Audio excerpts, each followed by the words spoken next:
गांधी जी हिंदू महिलाओं को आत्महत्या करने के नए नए उपाय बता रहे थे।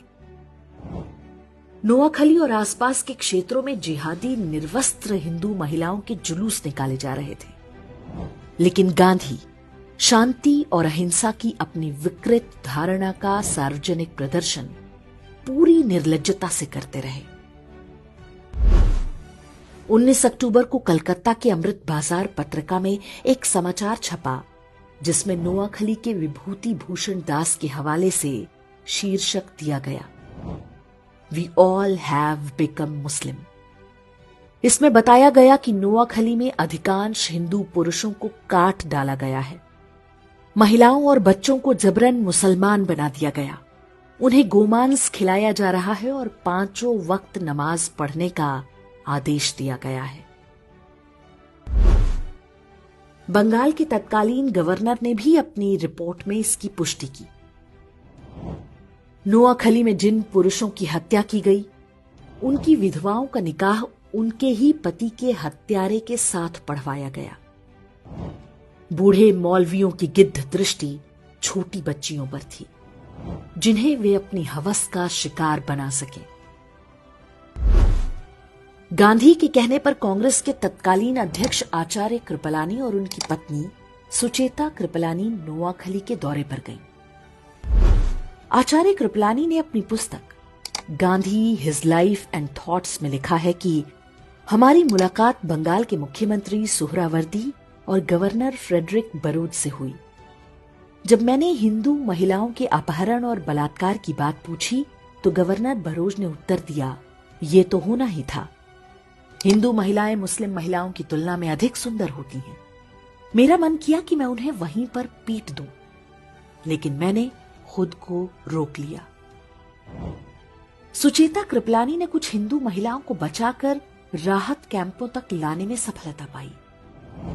पीर गुलाम सरवर हुसैनी इस बात से इतना भड़क गया कि उसने फतवा जारी करके कहा कि जो भी सुचेता कृपलानी के साथ बलात्कार करेगा उसे गाजी की उपाधि दी जाएगी।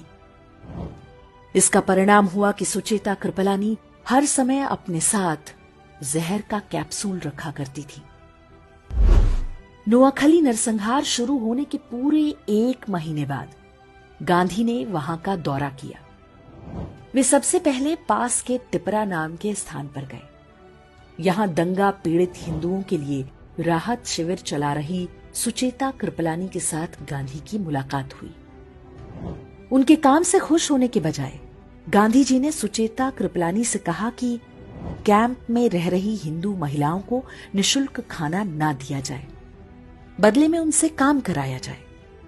गांधी जी ने सुचेता कृपलानी को यह निर्देश भी दिया कि वे इन हिंदू महिलाओं से कहें कि वे वापस अपने गांव में जाकर मुसलमानों के साथ मिलजुल कर रहें, चाहे उनकी जान ही क्यों ना चली जाए। नाथूराम गोडसे और उनके मित्र नारायण आप्टे भी तब नोआखली गए थे। वहां पर वे राहत कैंपों में रह रहे हिंदुओं की सेवा करते थे। गोडसे और आप्टे ने वहां जो कुछ देखा और गांधी की बातें सुनी, ये कहना गलत नहीं होगा कि वही आगे चलकर गांधी की हत्या का कारण बना होगा। काशी हिंदू विश्वविद्यालय के संस्थापक महामना मदन मोहन मालवीय ने नोआखली में हिंदुओं के नरसंहार और महिलाओं से बलात्कार के वृतांत सुने तो उन्हें गहरा सदमा लगा। इसी कारण 12 नवंबर 1946 को उनका निधन हो गया। स्वतंत्रता के बाद बंगाल के पहले मुख्यमंत्री बने प्रफुल्ल चंद्र घोष ने अपनी पुस्तक Gandhi as I saw him में लिखा है, गांधी जी ने एक युवा से पूछा कि नोआखली में हिंदुओं और मुसलमानों की जनसंख्या का अनुपात क्या है। युवा ने उत्तर दिया, हिंदू 20% हैं और मुसलमान 80%। गांधी जी ने पूछा, जमीनें किस अनुपात में हैं? युवक ने बोला, 80% जमीनें हिंदुओं की हैं और 20% मुसलमानों की। तब गांधी ने कहा, संघर्ष का असली कारण यही है।